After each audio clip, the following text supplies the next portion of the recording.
So so Bibie Manyanya, shemeji yetu Bibie Manyanya ameambia rafikie Manyanya, nataka uchape kweli kweli.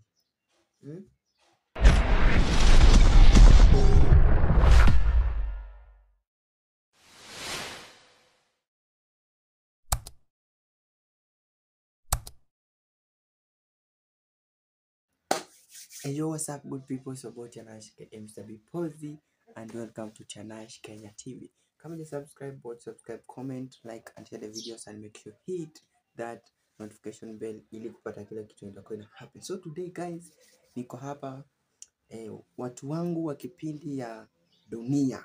Hey! Sema mambo kuchemka. So bibie shemeji yani Bibie Manyanya ameamua twende nalo. So Bibie Manyanya, shemeji yetu Bibie Manyanya ameambia rafikie Manyanya, nataka uchape kweli kweli. Sasa ameamua tit for tat. Sasa Manyanya aliamua kwenda kupeana mimba huko. Yeye sasa amekuja na tactics yake, pia anataka rafiki ya Manyanya ichape ilale. Guys, kama uko na maoni yako, enda pale kwa comment section. Toa maoni yako pale kwa comment section na tutakuja tunaisoma yote na tunaichanganya hivi 1 2 3 inakuwa sawa. Na kama huja subscribe, watch, subscribe, comment, like and share the videos and make sure hit that notification bell ili kupata kila kitu yenye tutakuwa ina happen. So today guys,